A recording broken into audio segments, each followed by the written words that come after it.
Hello my dear friends, welcome to S class education. आज आपण पाहणार आहोत 11th standard chemistry lesson number 10 that is S block elements. आणि त्यामधील आजचा हा आपला शेवटचा व्हिडिओ आहे ज्यामध्ये आपण उरलेला सगळा भाग कवर करणार आहोत. सो त्यातला फर्स्ट टॉपिक आहे तो म्हणजे general characteristics of compounds of the alkaline earth metals. सगळ्यात पहिल्यांदा अल्कलाइन अर्थ मेटल्स जे की ग्रुप नंबर 2 मध्ये येतात. सो ते फक्त 2 इलेक्ट्रॉन्सच डोनेट करू शकतात, त्याच्यामुळे त्याची ऑक्सिडेशन स्टेट किती असते? 2 असते. सो पॉझिटिव्ह 2 ऑक्सिडेशन स्टेट असणार आहे सगळ्या अल्कलाइन अर्थ मेटलची.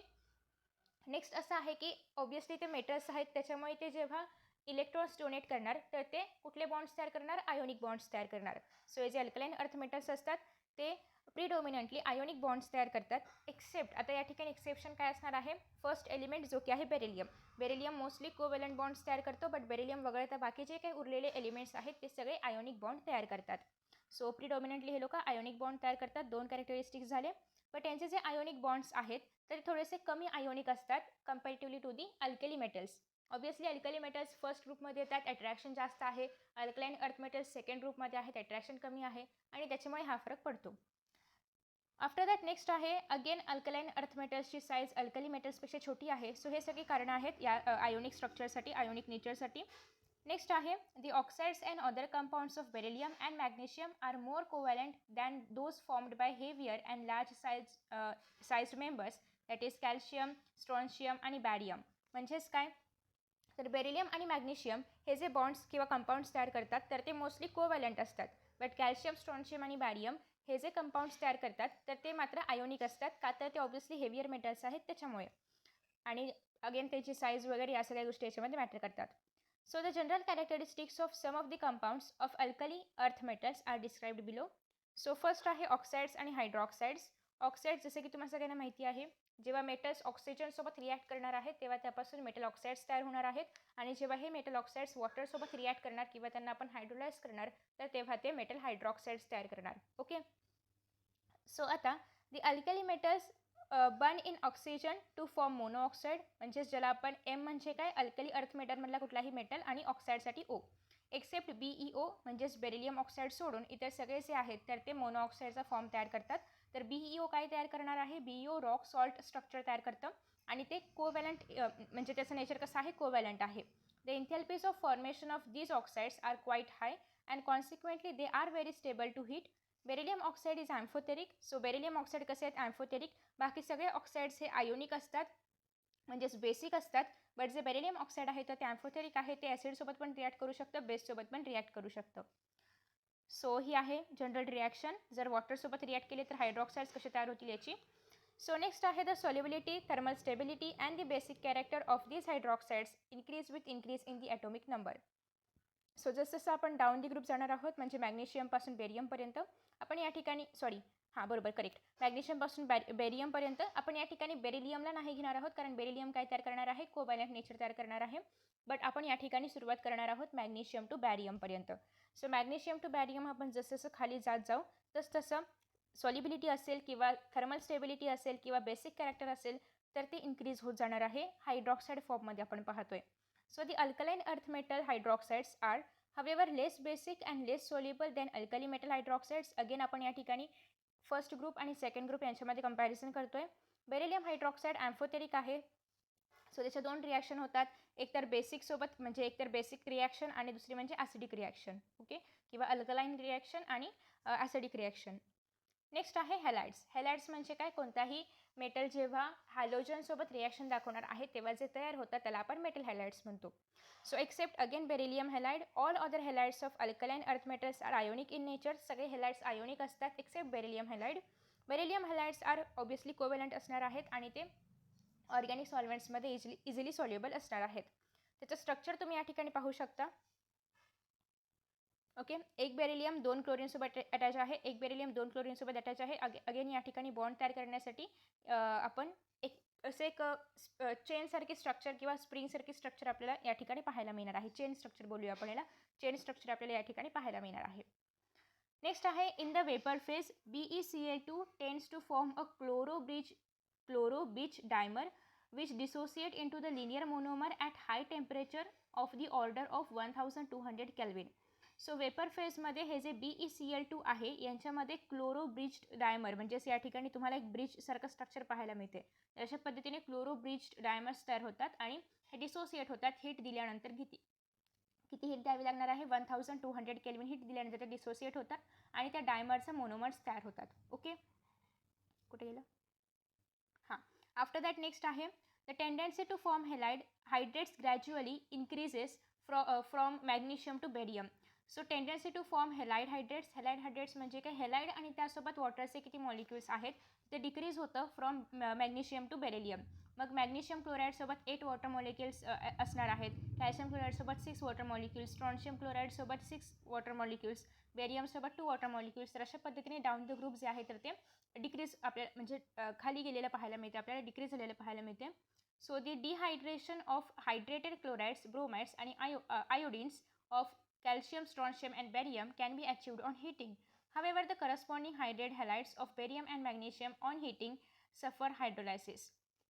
जर आपण कॅल्शियम, स्ट्रॉन्शियम आणि बेरियम पाहिलं तर याचं आपल्याला डिहायड्रेशन झालेलं पाहायला मिळते. पण जर आपण बेरिलियम आणि मॅग्नेशियम जर घेतलं तर त्याला जेव्हा आपण हीट देणार आहोत त्याच्या हॅलाइड्सला तेव्हा आपल्याला त्याचं हायड्रोलायसिस झालेलं पाहायला मिळते. So the fluorine are relatively less soluble than chlorine. हे तुम्हाला येऊ शकते एक्सेप्शनमध्ये की फ्लोरीन जे आहे तर ते क्लोरीनपेक्षा कमी सॉल्युबल आहे का? तर फ्लोरीनची लेटेस्ट एन्थॅल्पी काय आहे? जास्त आहे. आफ्टर दॅट नेक्स्ट आहे salts of oxo acids. ऑक्झो acids म्हणजे काय हे आपण ऑलरेडी ग्रुप 1मध्ये पाहिलं होतं. सो आता आपण जस्ट त्याच्या पुढे पाहतोय की the alkaline earth metals also form salts of oxo acids आणि त्यामध्ये आहेत कार्बोनेट्स, सल्फाइड्स, नायट्रेट्स. हे काही ऑक्झो ॲसिड्स आता आपण पाहणार आहोत. सो फर्स्ट आहे carbonates. Carbonates of alkali earth metals are insoluble in water. हे खूप महत्त्वाचं आहे की हे पाण्यामध्ये कसं आहे? इनसोल्युबल आहे. आणि इनसोल्युबल आहे याचा अर्थ ते प्रेसिपिटेट तयार करणार by addition of a sodium or ammonium carbonate solution to a solution of soluble salt of these metals. So आता या ठिकाणी हे कसं आहे? इनसोल्युबल आहे म्हणजे जर आपण कार्बोनेट्स घेतले अल्कली अर्थ मेटल्सचे तर ते पाण्यामध्ये सोल्युबल नाही आहे, इनसोल्युबल आहे. सो त्याचं प्रेसिपिटेट तयार केलं जाऊ शकतं. त्याच्यामध्ये जर आपण सोडियम किंवा ॲल्युमिनियम कार्बोनेट वगैरे टाकलं तर the solubility of carbonate in water decreases as the atomic number increases. जसं आपण ग्रुपमध्ये खाली जाणार आहोत किंवा डाऊन द ग्रुप जाणार आहोत त्याबरोबर सोल्युबिलिटी जी आहे कार्बोनेट्सची तर ती डिक्रीज होत जाणार आहे. म्हणजे मॅग्नेशियम टू बेरियमपर्यंत डिक्रीज होत जाणार आहे. All the carbonates decomposes on heating to give carbon dioxide and oxide. जेव्हा कार्बोनेट्स डिकम्पोज होणार तेव्हा ऑब्वियसली आपल्याला त्यामधून कार्बन ऑक्साईड ठरलेलं आहे आणि त्यासोबतच ऑक्सिजन किंवा ऑक्साईड देखील मिळणार आहे, metal oxide. Beryllium carbonate is unstable and can be kept only in the atmosphere of carbon dioxide. त्यात जे बेरिलियम कार्बोनेट आहे तर ते अनस्टेबल आहे आणि त्याला आपल्याला नेहमी कार्बन डायऑक्साईडच्या प्रेझेन्समध्ये ठेवावं लागतं. The thermal stability increases with increasing cationic size. जसं आपण केटायनिक साईज मोठी झालेली पाहतो त्याचप्रमाणे याची थर्मल स्टेबिलिटी देखील इन्क्रीज होते. कशामध्ये? कार्बोनेट्समध्ये. नेक्स्ट आहे sulphates. So the sulphates of the alkali metals are all white solids and stable to heat. So हे सगळे कसे आहेत? व्हाईट सॉलिड्स आहेत आणि थर्मली स्टेबल आहेत, स्टेबल टू हीट आहेत.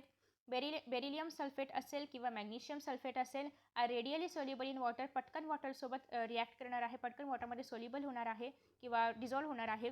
पण ही जी सोल्युबिलिटी आहे तर ती कॅल्शियमपासून बॅरियमपर्यंत डिक्रीज होत जाते. So the greater hydration enthalpy of beryllium and magnesium ion overcome the lattice enthalpy factor and therefore their sulphates are soluble in water. So जी hydration enthalpy आहे बेरिलियमची आणि मॅग्नेशियमची, हायड्रेशन एन्थॅल्पी आपण आधीही बऱ्याचदा पाहिलेलं आहे किंवा आपण केमिकल बॉन्डिंगमध्येही पाहिले. सो जी हायड्रेशन एन्थॅल्पी आहे बेरिलियम आणि मॅग्नेशियमची तर ती यांच्या लॅटिस एन्थॅल्पीपेक्षा जास्त आहे आणि त्याच्यामुळे हे जे सल्फेट्स आहेत बेरिलियमचे आणि मॅग्नेशियमचे तर ते वॉटरमध्ये सोल्युबल आहेत किंवा डिझॉल्व्ह होऊ शकतात. नेक्स्ट आहे nitrates. The nitrates are made by dissolution of carbonates in dilute nitric acid. जर आपण अल्कलाइन अर्थ मेटलचे जे कार्बोनेट्स आहेत त्याला जर आपण नायट्रिक ॲसिडमध्ये किंवा डायल्युटेड नायट्रिक ॲसिडमध्ये जर आपण टाकलं तर त्यापासून आपल्याला त्या मेटलचे नायट्रेट्स पाहायला मिळतात. So magnesium nitrate crystallizes with 6 molecule of water. हे खूप महत्त्वाचं आहे.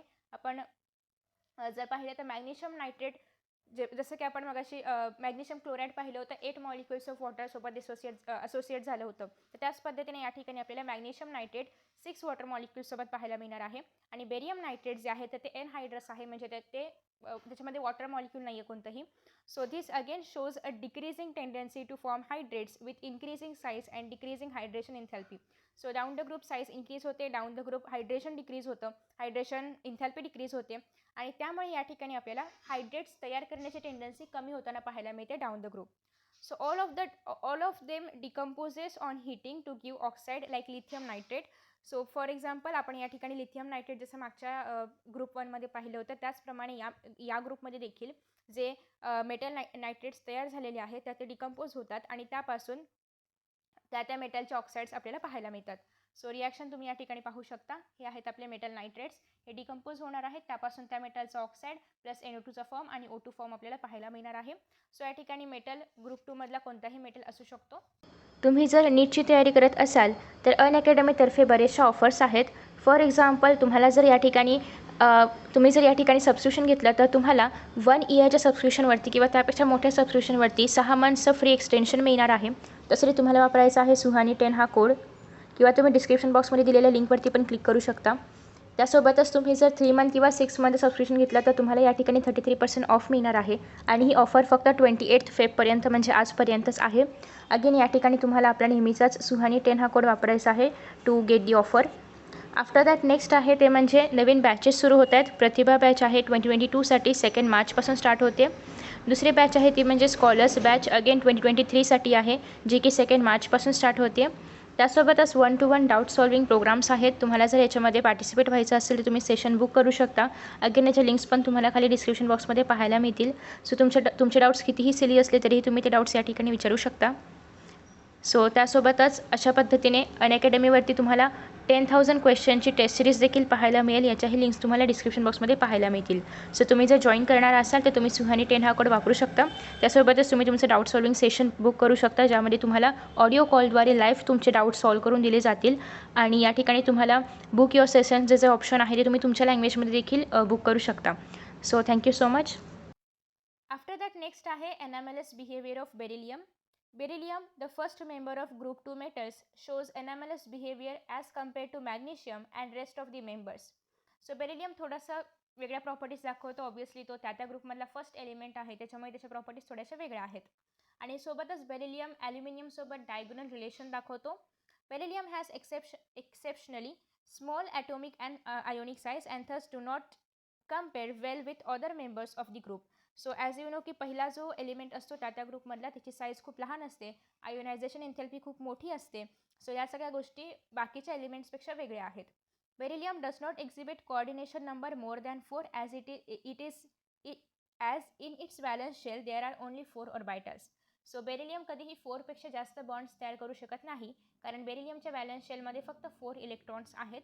बट जर आपण आणि अगेन याच्यामध्ये डी ऑर्बिटल्स ॲब्सेंट आहे, त्याच्यामुळे हा इतर अजून बॉन्ड्सही तयार करू शकत नाही. बट जर आपण बेरिलियम वगळता इतर मेटल्स जर पाहिले तर त्या मेटल्समध्ये डी ऑर्बिटलचा प्रेझेन्स पाहायला मिळतो आणि त्यामुळे ते लोक 6पर्यंत बॉन्ड्स तयार करू शकतात.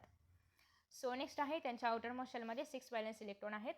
The oxide and hydroxide of beryllium, unlike the hydroxides of other elements in the group, are amphoteric in nature. बेरिलियमचे जर आपण ऑक्साईड्स आणि हायड्रॉक्साईड्स पाहिले तर ते ॲम्फोटेरिक आहे, बट इतर जे एलिमेंट्स आहेत ग्रुप 2 मधले त्यांचे ऑक्साईड्स आणि हायड्रॉक्साईड्स मात्र ॲम्फोटेरिक नाही आहेत. नेक्स्ट आहे डायगोनल रिलेशनशिप बिटवीन बेरिलियम आणि ॲल्युमिनियम. सो दी डायगोनल रिलेशनशिप का आहे याच्यामध्ये, कारण दोघांचीही साईज ऑलमोस्ट सेम असते, त्याच्यामुळे त्यांच्यामध्ये आपल्याला डायगोनल रिलेशन पाहायला मिळतं आणि काही प्रॉपर्टीज देखील सिमिलर पाहायला मिळतात. So like aluminum, beryllium is not radially attacked by acids because of the presence of an oxide film on the surface of the metal. So aluminium प्रमाणे बेरिलियम मात्र ॲसिडसोबत पटकन रिॲक्ट नाही होत किंवा त्याच्यावरती ॲसिड्स पटकन अटॅक नाही करू शकत, कारण बेरिलियमवरती ऑक्साईड्सचा किंवा त्या मेटल ऑक्साईडचा एक छोटेसे फिल्म आहे ज्याच्यामुळे त्याच्यावरती इझिली ॲसिड्स रिॲक्ट नाही करू शकत.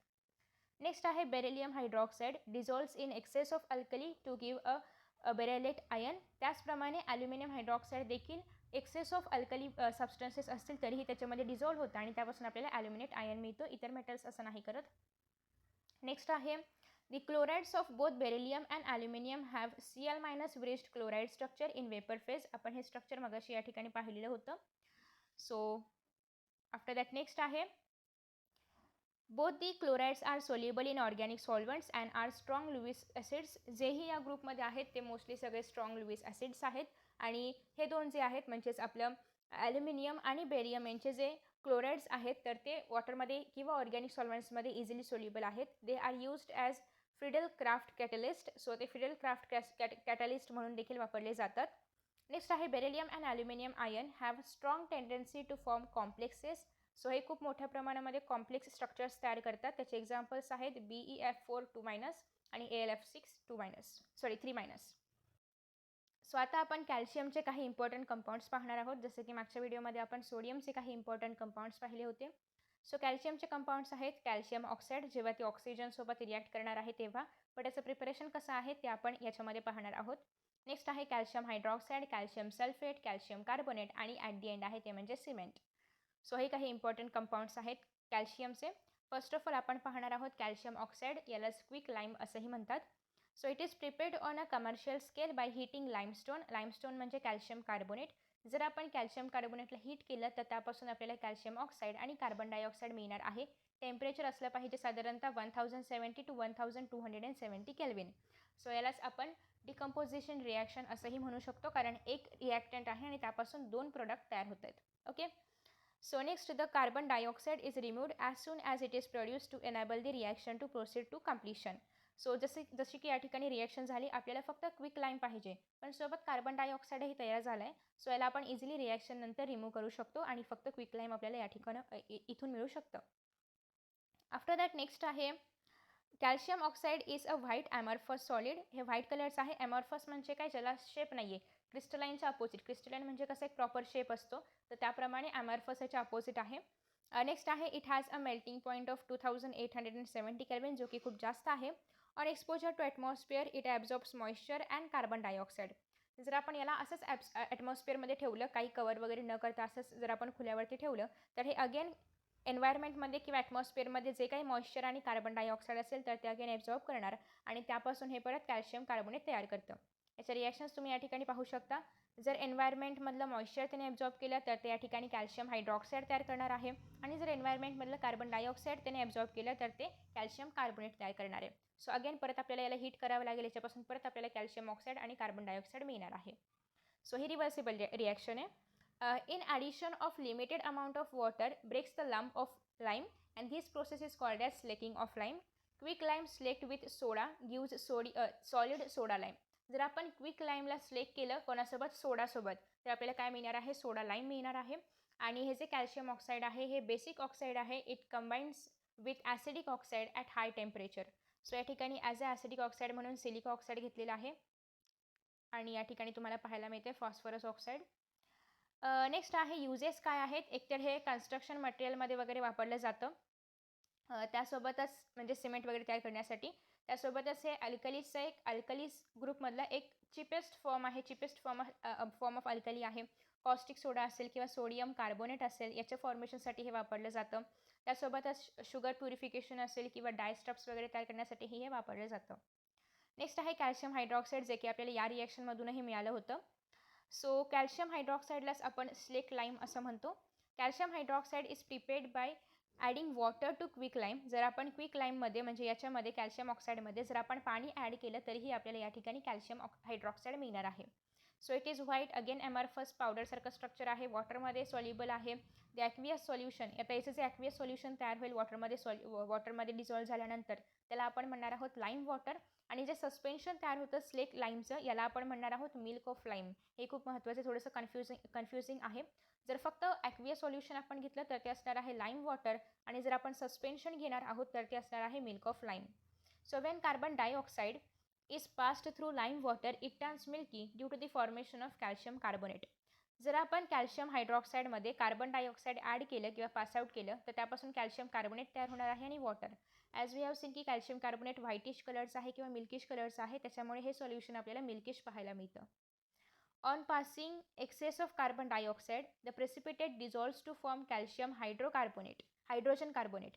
सो जर आपण जास्त प्रमाणामध्ये कार्बन डायऑक्साईड याच्यामधून पासआउट केलं तर त्यापासून आपल्याला जे मिळणार आहे ते असणार आहे calcium hydrogen carbonate. So milk of lime reacts with chlorine to form hypochlorite, a constituent of bleaching powder. हे पण खूप महत्त्वाचं आहे. जर आपण मिल्क ऑफ लाईम म्हणजे काय, aqueous solution of calcium hydroxide, त्याला आपण म्हणणार आहोत मिल्क ऑफ लाईम. जर आपण मिल्क ऑफ लाईमला क्लोरीनसोबत रिॲक्ट केलं तर आपल्याला मिळणार आहे हायपोक्लोराईड जे की ब्लिचिंग पावडरमधलं एक इम्पॉर्टंट सबस्टन्स आहे. सो हायपोक्लोराईडचा हा आहे molecular formula CaOCl twice. Okay, so याला आपण म्हणतो हायपोक्लोराईड.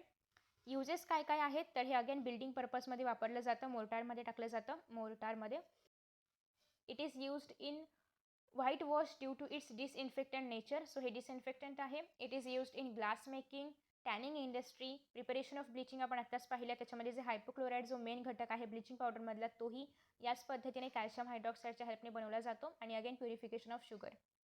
नेक्स्ट आहे कॅल्शियम कार्बोनेट किंवा CaCO3.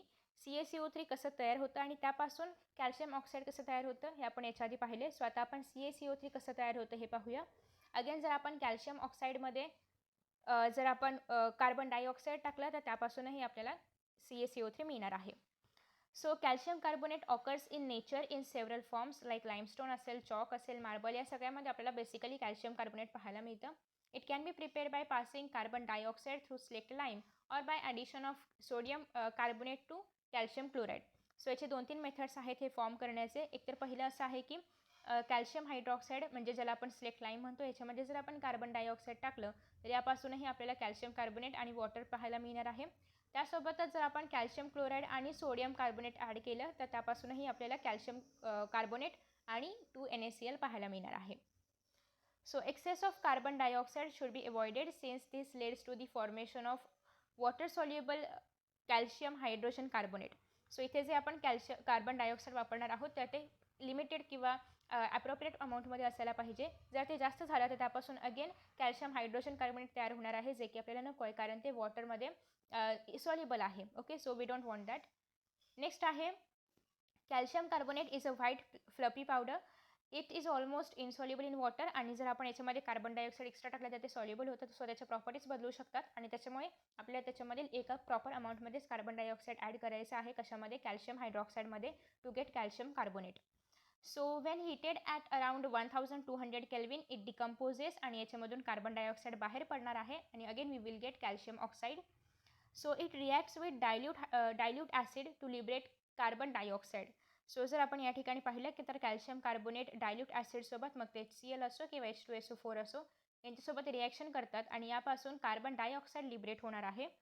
सो युजेस काय काय आहेत? अगेन बिल्डिंग पर्पजमध्ये वापरलं जातं. Calcium carbonate along with magnesium carbonate is used as a flux in the extraction of metal such as iron. So आयरनला त्याच्या ओरमधून बाहेर काढण्यासाठी, एक्स्ट्रॅक्शन करण्यासाठी वगैरे ॲज अ फ्लक्स म्हणून आपण यांचा वापर करू शकतो. Specially precipitated carbon calcium carbonate is extensively used in the manufacture of high quality paper. जर आपल्याला हाय क्वालिटी व्हाईट पेपर हवा असेल, कारण कॅल्शियम कार्बोनेटची प्रॉपर्टी हीच आहे की ते व्हाईटनेस प्रोव्हाइड करतं. सो जर आपल्याला हाय क्वालिटीचा पेपर वगैरे हवा असेल तर आपण त्या इंडस्ट्रीजमध्ये कॅल्शियम कार्बोनेटचा वापर करू शकतो. ऑब्वियसली व्हाईट कलर देणार आहे, त्याच्यामुळे हे टूथपेस्टमध्ये किंवा च्युइंगम्समध्ये देखील वापरलं जातं. अँटासिड पण आहे, हे ॲसिडिटी वगैरे असेल तर त्याच्यावरती पण गुणकारक आहे, ते म्हणजे कॅल्शियम कार्बोनेट. त्यासोबतच कॉस्मेटिकच्या प्रोडक्ट्समध्ये पण वापरलं जातं. नेक्स्ट आहे कॅल्शियम सल्फेट. याला आपण प्लास्टर ऑफ पॅरिस म्हणतो. त्याचा मॉलिक्युलर फॉर्म्युला खूप महत्त्वाचा आहे. कॅल्शियम सल्फेट नावाप्रमाणे CaSO4 लिहायचे आणि हाफ वॉटर मॉलिक्यूल या ठिकाणी आपण घेणार आहोत. सो 1/2 वॉटर मॉलिक्यूल या ठिकाणी प्रेझेंट असणार आहे. सो इट इज त्याच्यामुळे त्याला आपण हेमीहायड्रेट म्हणतो कारण 1/2 वॉटर मॉलिक्यूल आहे. So it is a hemihydrate of calcium sulphate. It is obtained when gypsum. Gypsum म्हणजेच काय? कॅल्शियम सल्फेट प्लस कॅल्शियम सल्फेटसोबतच 2 वॉटर मॉलिक्यूल्स जर असतील त्याला आपण म्हणणार आहोत जिप्सम. सो जर जिप्समला आपण हीट केलं 393 केल्विन टेम्परेचरवरती तर त्यापासून आपल्याला मिळणार आहे ते म्हणजे आपलं प्लास्टर ऑफ पॅरिस आणि त्यासोबतच वॉटर मॉलिक्यूल बाहेर पडतील कारण याच्यामध्ये फक्त अर्धाच वॉटर मॉलिक्यूल आपल्याला पाहिजे. सो नेक्स्ट आहे above 393 kelvin no water of crystallization is left and anhydrous calcium sulphate that is CaSO4 is formed. This is known as dead burnt plaster. So जर आपण 393च्या वरती जिप्समला हीट केलं तर त्यापासून जे कंपाऊंड आपल्याला जे प्रोडक्ट मिळणार आहे तर त्या प्रोडक्टमध्ये वॉटर अजिबात नसेल. हा आपल्याला या ठिकाणी वॉटर मॉलिक्यूल पाहायला मिळतोय. बट जर आपण 393च्या वरती हीट केलं तर हा वॉटर मॉलिक्यूल कम्प्लिटली रिमूव्ह होईल आणि जे कॅल्शियम सल्फेट आहे तर ते विदाऊट एनी वॉटर मॉलिक्यूल असेल, ज्याला आपण एनहायड्रस असं म्हणतो किंवा याचं दुसरं नाव आहे ते म्हणजे डेड बर्न्ट प्लास्टर. हेही तुम्हाला विचारलं जाऊ शकतं की आपण कशाला म्हणतो. तर विदाऊट वॉटर जे कॅल्शियम सल्फेट असतं त्याला आपण म्हणणार आहोत dead burnt plaster. So next आहे it has a remarkable property of setting with water. हे वॉटरसोबत फटाफट सेट होतं, म्हणजे त्याच्यामुळे आपण याच्या मूर्त्या किंवा प्लास्टर ऑफ पॅरिस आपण घरामध्ये वगैरे प्लास्टरसाठी करतो, तर तेही आपण याच्यामुळे करू शकतो. हे जर मिक्स केलं वॉटरसोबत त्याच्यापासून प्लास्टिकचं एक माससारखं स्ट्रक्चर तयार होतं. हे खूप हार्ड सॉलिड असतं आणि अगदी 5 ते 10 मिनटामध्ये हे एकदम पक्कं बसतं. लिक्विड असेल तर लगेच सॉलिडमध्ये कन्वर्ट होतं. Uses आहेत. The largest use of plaster of Paris is in the building industry as well as plasters. It is used for immobilizing the affected part of organ where there is a bone fracture or sprain. जर बॉडीमध्ये कुठे bone fracture असेल, sprain असेल आणि ते जर immobilise part असेल तर त्याला दुरुस्त करण्यासाठी म्हणून याच्यामध्ये प्लास्टर ऑफ पॅरिसचा वापर केला जातो. अगेन ते स्टरलाइज वगैरे करूनच वापर केला जाणार आहे. It is also employed in डेंटिस्ट्रीमध्ये देखील याचा वापर केला जातो. ऑर्नामेंटल वर्कमध्ये असेल. ओके, सो स्टॅच्यूमध्ये असेल, गणपतीच्या मूर्त्याही प्लास्टर ऑफ पॅरिसच्या बनवतात. Again it is harmful to environment but तरीही बनवल्या जातात. नेक्स्ट आहे cement. Cement is an important building material. It was first introduced in England in 1824. So it is also called Portland cement. याला Portland सिमेंटही म्हणतात कारण सेम सिमेंटसारखंच एक natural limestone पाहायला मिळाला होता पोर्टलँडमध्ये, त्याच्यामुळे. सो पोर्टलँड कशाला म्हणतात, सिमेंट कशाला म्हणतात हेही विचारलं जाऊ शकतं, किंवा सिमेंटला दुसरं नाव काय आहे. सो सिमेंटमध्ये काय काय असणार आहे, एक तर लाईम असतं, calcium oxide with other materials such as clay असेल, सिलिका आहे, सिलिका ऑक्साईड आहे म्हणजे सिलिकॉन ऑक्साईड आहे, किंवा ॲल्युमिनियमचे ऑक्साईड, आयरनचे ऑक्साईड, मॅग्नेशियमचे ऑक्साईड, हे सगळं यामध्ये प्रेझेंट असतं. त्याचं प्रपोरेशन तुम्ही या ठिकाणी रीड करू शकता. ते काही एवढी इम्पॉर्टंट नाही आहे, तुम्हाला हवं असेल तर तुम्ही रीड करू शकता.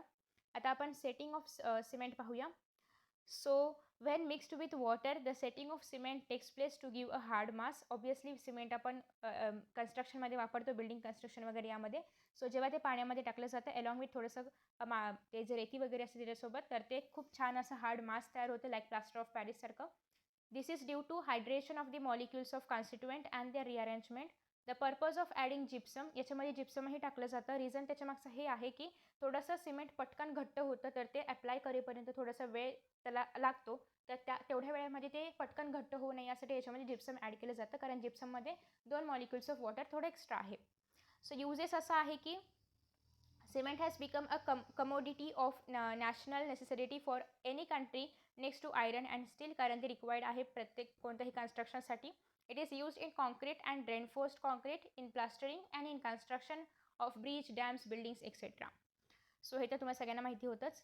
नेक्स्ट आहे importance of magnesium and calcium. हे तुम्ही जर बायो स्टुडंट असाल तर तुम्हाला पुढे कुठेतरी बायोलॉजीमध्ये येणार आहेच, बट जर नसाल तर काय लक्षात ठेवायचं, तर एवढंच की आपल्या बॉडीमध्ये कॅल्शियम सगळ्यात जास्त प्रपोर्शनमध्ये आहे. सगळ्या आपल्या बॉडीमधले बोन्स जे आहेत तर ते कॅल्शियमपासून बनलेले आहेत. सो अराउंड 1200 ग्राम कॅल्शियम आपल्या बॉडीमध्ये प्रेझेंट असतं.